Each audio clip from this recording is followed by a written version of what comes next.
Alright, what is up, guys? NinjaDeathStrike here, bringing you a very special TCGO match. This should be going up Halloween night, my time. It'll be Halloween morning, your time, so hope you guys have an awesome Halloween. Just so happens Halloween is my favorite holiday.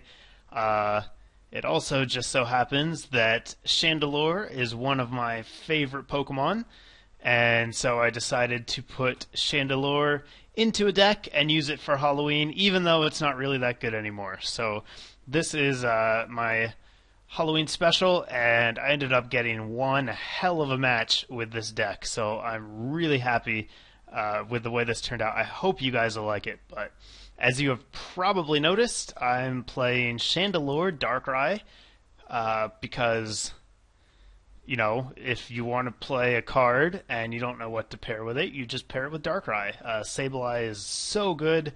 Darkrai giving free retreat to the Chandelures is really good, as we saw with the Excelgor deck that popped up right before Nationals last year that had Chandelure in it. This is a little bit like that, but without the trainer lock, obviously, and also without Excelgor.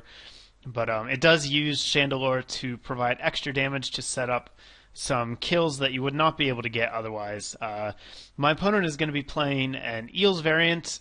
He makes the mistake of benching his Registeel right off the bat. That makes me happy. I can catch it up. It's a big fat guy, and it's not going to go anywhere anytime soon. So hopefully it'll buy me some time.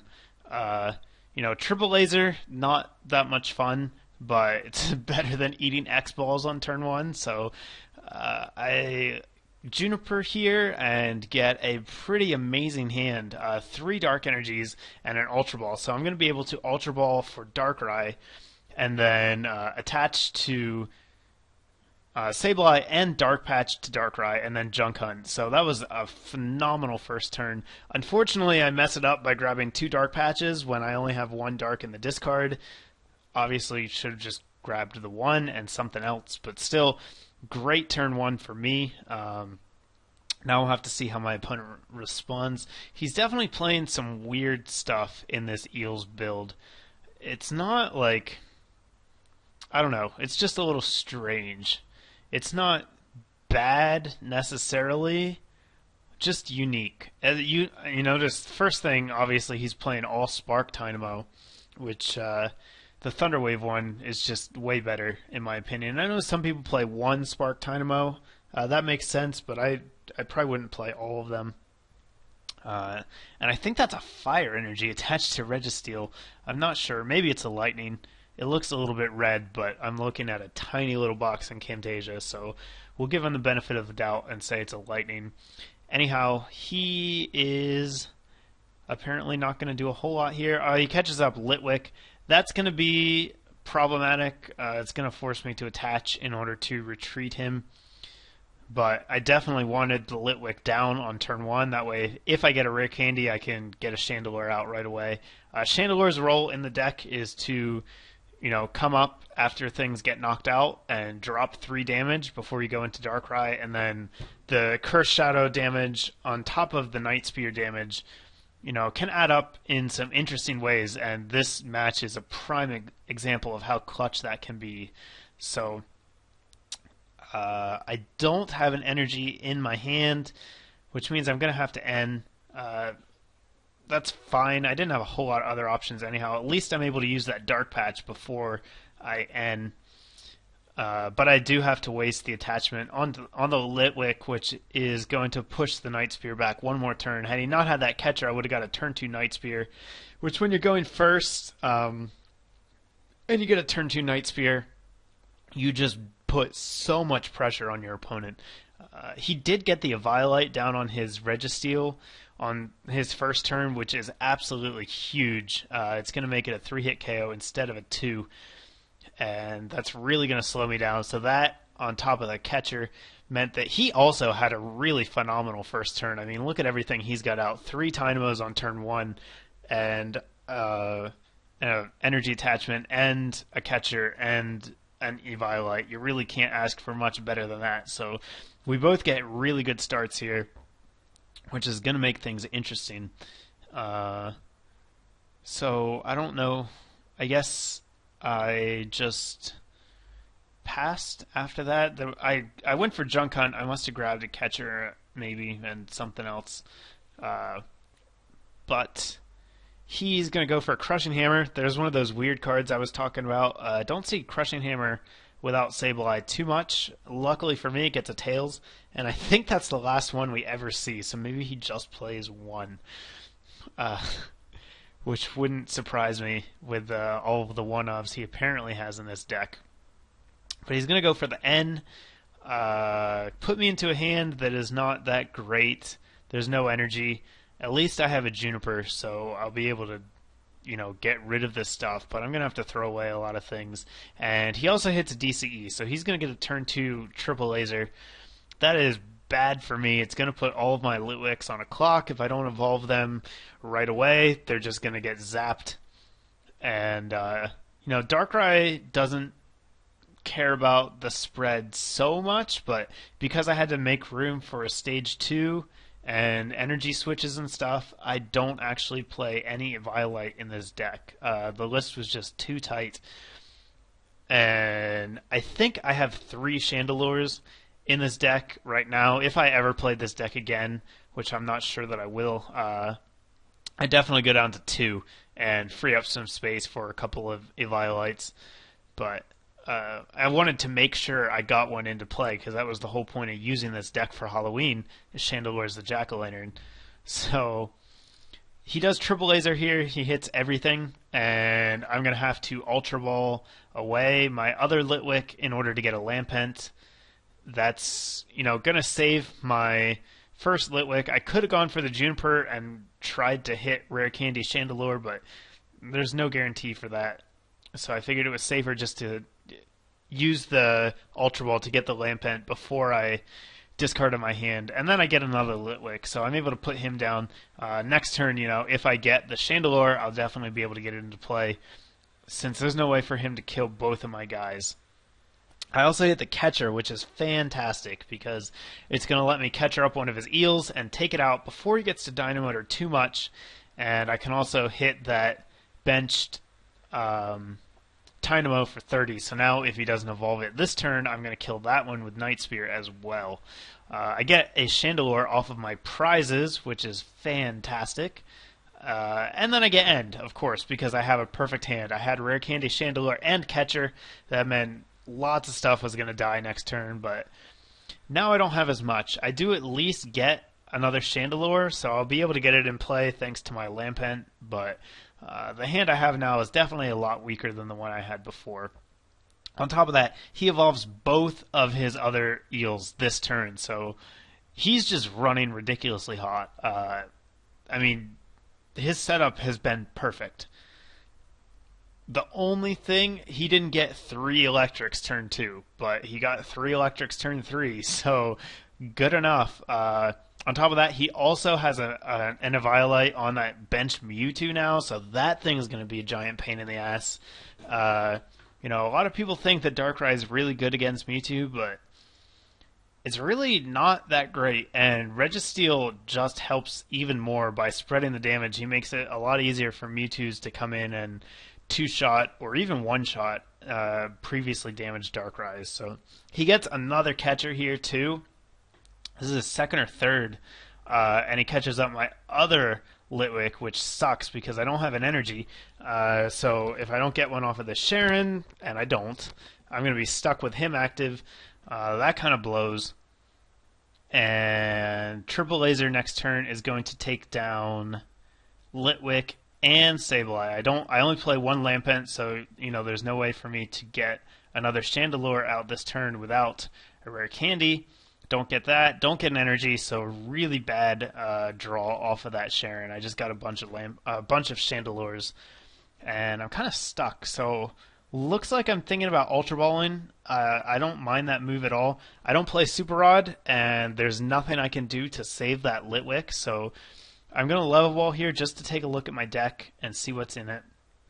And then I'm also going to go for the Ultra Ball and discard these 2 Chandelures, because they're never going to get into play. All of my other Litwicks are dead, and they're just dead cards. I'm planning on ending him next turn. He's going to go down to 4 prizes, so I'm getting rid of all the extra cards now that I don't want to draw into next turn.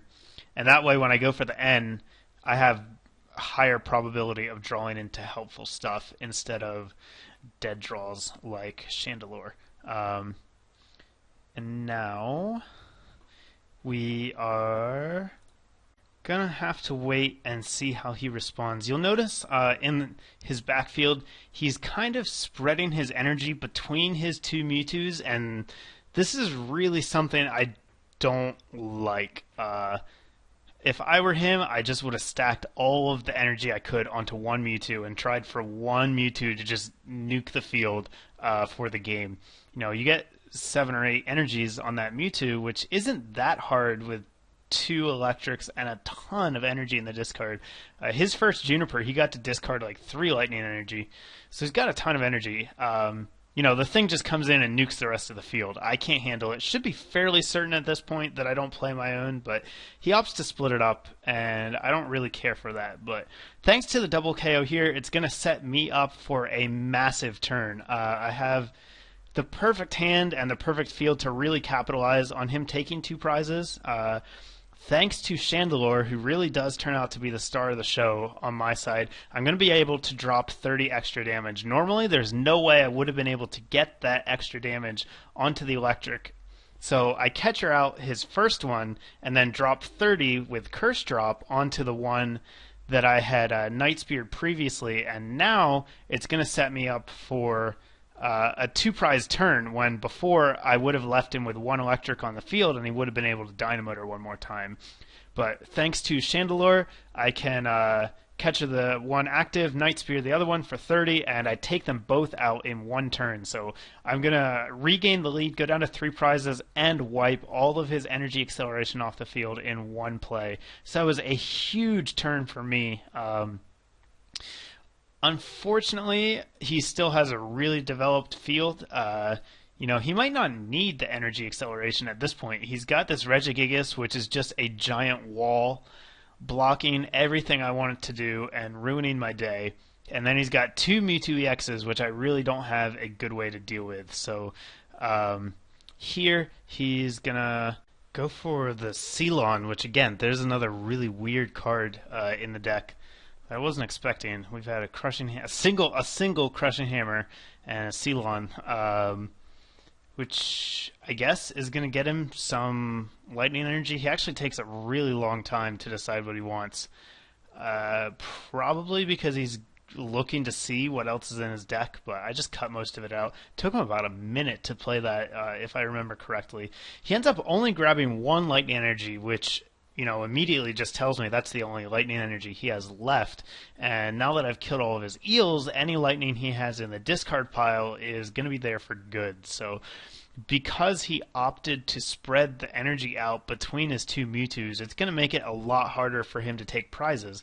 If one of these Mewtwo's just had all the energy, I think it would have 5, maybe even 6, and would just be doing like 100 damage by itself. But because he spread it out, he ends up being 10 damage short of a KO here.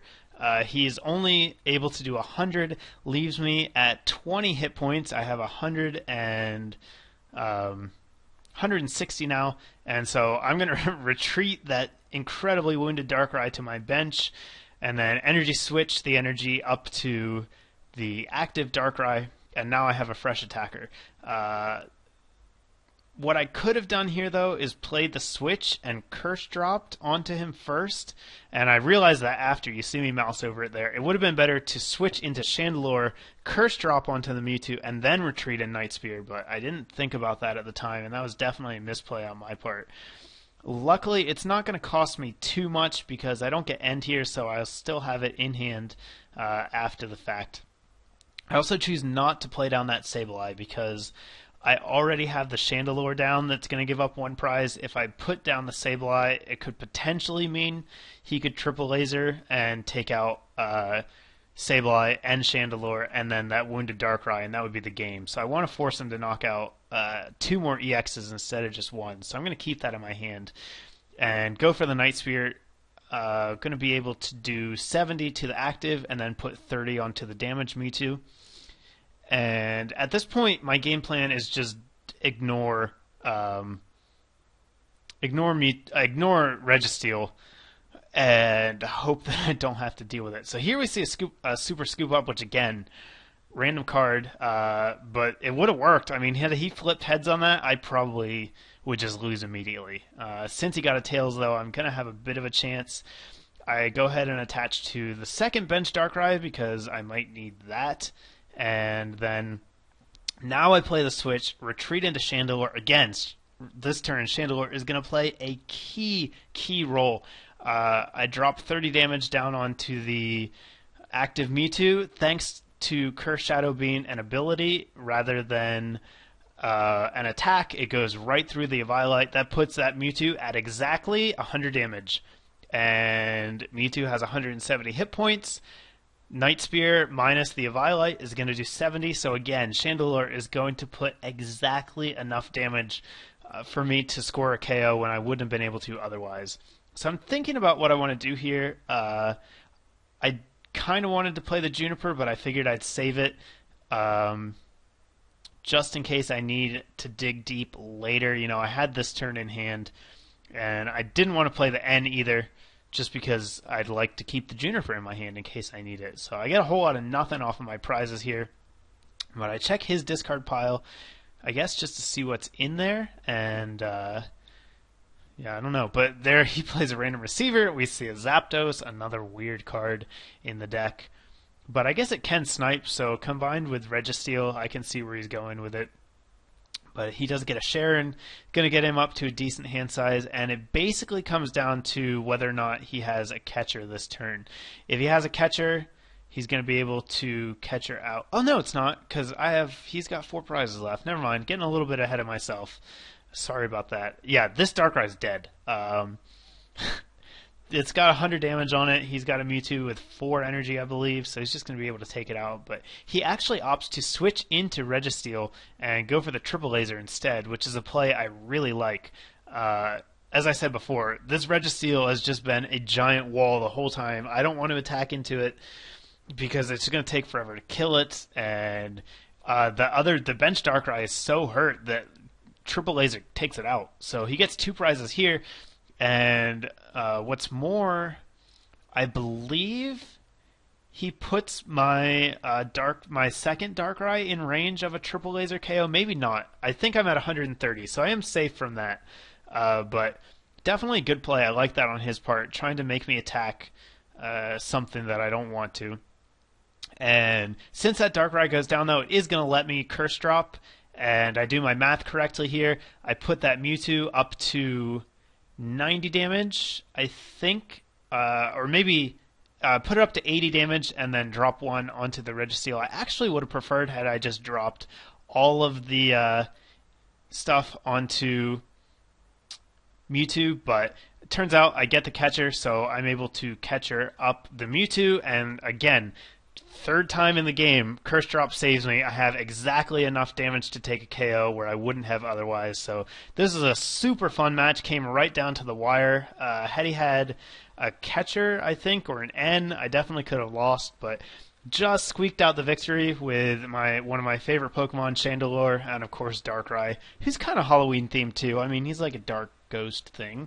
So I hope you guys liked the match. Please give it a thumbs up if you did. Leave me a comment about the deck. I'd love to hear what you guys thought about it.